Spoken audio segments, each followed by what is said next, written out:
반갑습니다. 손재화 변호사입니다. 부당해고를 당하신 분들 중에는 억울하다고 생각하면서도 자신의 잘못이 어느 정도는 있기 때문에 소송을 제기하기 꺼리는 분들이 종종 있습니다. 그렇지만 설령 해고 사유가 인정된다 하더라도 해고까지는 심했다거나 또 해고 절차를 지키지 않아서 해고가 무효인 경우가 꽤 있습니다. 해고할 만했다고 인정하려면 판례상 더 이상 고용관계를 지속할 수 없다라는 요건이 인정돼야 되는데 실무상 어지간해서는 인정되기 어려운 요건입니다. 또 절차 면에서는 취업규칙에 규정한 절차가 있으면 그걸 지켜야 되고요. 또 해당 근로자에게 변명할 기회를 줘야 됩니다. 그렇지만 실제로는 지켜지지 않는 경우가 매우 많습니다. 또 해고에 있어서는 절차에 관한 규정도 매우 엄격하게 해석하는 것이 판례의 경향입니다. 제가 수행했던 사건 중에는 이런 사건도 있었어요. 징계 의결 요구가 하나인데도 징계 사유별로 2개의 징계를 의결했다고 해서 해고가 무효라는 겁니다. 그 회사의 취업규칙에 징계 사유가 하나면 하나의 징계를 의결해야 된다. 그런 취업규칙이 있었냐 하면은 그렇지 않습니다. 법원이 취업규칙을 확대 해석한 거죠. 회사가 희한한 징계를 하다 보니까 법원도 희한한 판결을 한 겁니다.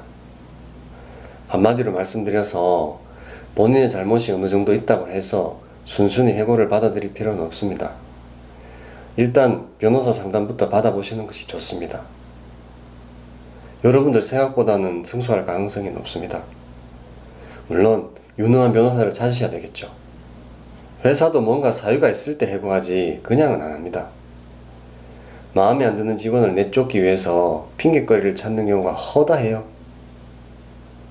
해고에 숨은 목적이 있는 경우도 많습니다. 당사자는 뭔가 억울하지만 논리적으로 콕 집어서 설명하기 어려운 경우가 있잖아요. 그럴 때 당사자의 마음을 잘 헤아려서 법리적으로 잘 포섭해가지고 판사에게 잘 전달하는 것이 유능한 변호사입니다. 그런 사건에서 판사는 사용자의 숨은 의도가 이것이다 라고 판결문에 명시하기는 좀 어렵죠. 주관적인 사유니까요. 그럴 때 판사는 절차 위반이나 양정 위반을 이유로 해고 무효 판결을 하는 경향이 있습니다. 제가 수행했던 사건 중에는 모 정부기관 낙하산을 안치기 위해서 피감독 기관의 고위 간부를 자른 사건이 있었어요. 그런데 막상 해고당하신 분은 제게 찾아와서도 자기는 업무에 의해서 쫓겨났다 이렇게만 말씀하실 뿐 낙하산 시도는 알지도 못하고 있었습니다. 그런데 제가 그분이 가져온 녹취록에서 이런 내용을 찾았습니다. 한번 같이 보시죠. 내가 그랬어요. 과장한테 대놓고. 아니 땡땡분은 왜 이렇게 겁이 없어요? 이거 지금 전화 나한테 이렇게 해서 하는 게 이게 진짜 겁이 없네. 어떻게 우리 직원을 하나 강등시키고 누군지도 모르는 사람을 본부장으로 나보고 받으라고 그러냐. 무슨 말씀이냐면 땡땡부에서 비감독 기관장에게 부하인 본부장을 강등시키고 그 자리에 다른 사람을 앉히라고 압력을 넣은 거죠. 그게 뜻대로 안 되니까 어느 날 갑자기 그 기관 앞으로 익명의 이메일이 날아듭니다. 해당 본부장의 비위 사실을 개괄적으로 적은 이메일이었죠. 그 이메일을 빌미로 해서 전 직원으로부터 그 본부장에 대한 진술서를 받습니다. 그렇게 해서 그 본부장이 3년 전에 회식 자리에서 술 먹고 농담한 것까지 성희롱이라고 들춰내서 그분을 해고합니다. 이분도 사실 잘못이 있었던 데다가 그렇게 속된 말로 탈탈 터니까 찾아낸 비위가 꽤 있었어요. 웃기는 건 익명의 이메일 제보 내용과 그렇게 오랜 기간 조사를 거쳐서 밝혀낸 최종 징계 사유가 거의 일치했다는 겁니다. 뭔가 각본에 따른 걸로 보이지 않습니까? 부당해고 구제 신청을 해서 지방노동위원회에 가니까 위원장님이 그러시더군요. 이 사건은 해고가 유효한지 무효인지 경계선상에 있는 사건이다.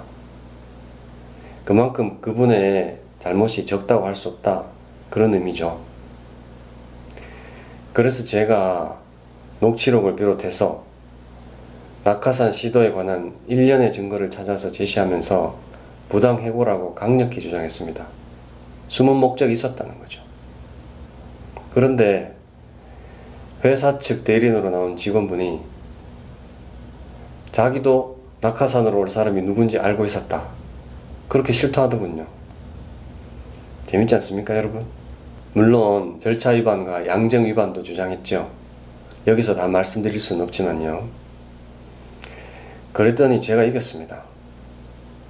징계 사유는 일부 인정되지만 해고까지는 과했다는 거죠. 회사가 재심 신청을 해서 중노위까지 갔지만 제가 또 이겼습니다. 그러니까 회사가 복직시키더군요. 뭔가 이상하다 했는데 복직시키자 말자 또 잘랐습니다. 두 번째 해고한 거죠. 그래서 진호위에 또 갔습니다. 또 이겼습니다, 제가. 여기서 여러분이 한 가지 아셔야 될 점은 노동위원회에서 구제 판정을 받는 것만으로 복직이 되는 게 아니라는 겁니다. 노동위원회는 복직 명령을 하지만 사용자가 말을 안 들을 경우에 이행강제금을 부과할 수 있을 뿐이에요.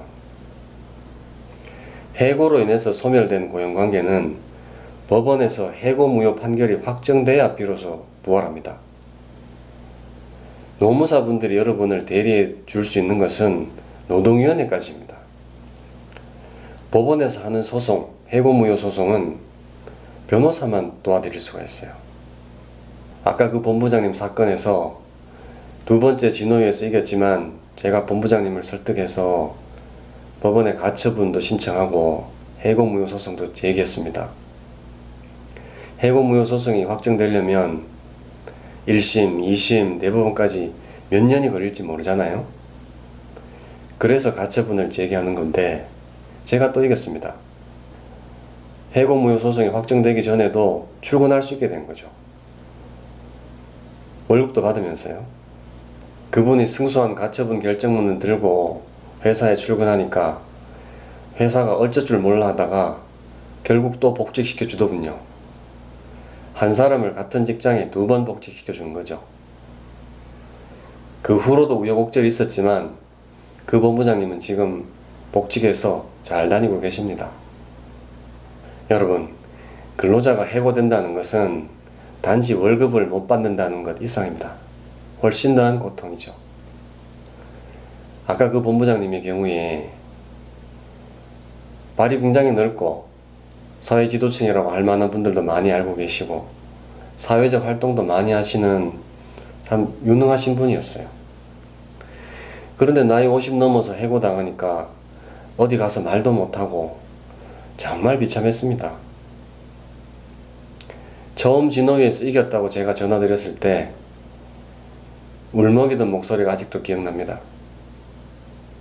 이제 고개를 들고 다닐 수 있게 됐다고 하시더군요. 제 개인적으로도 변호사가 된 보람을 가장 크게 느낀 사건이었습니다. 권력기관의 횡포로부터 힘없는 개인을 구해드린 사건이니까요. 회사에서 집단 괴롭힘을 당하다가 부당정직을 당하신 분이 구제 판정을 받도록 도와드린 사건도 있었는데요. 그런 사건들은 특히 더 보람이 있습니다. 이 방송을 보시는 분들 중에 부당해고나 부당징계를 당하신 분들이 있으면 제게 연락주세요. 억울함을 풀고 복직될 수 있도록 제가 도와드리겠습니다. 시청해주셔서 감사드립니다.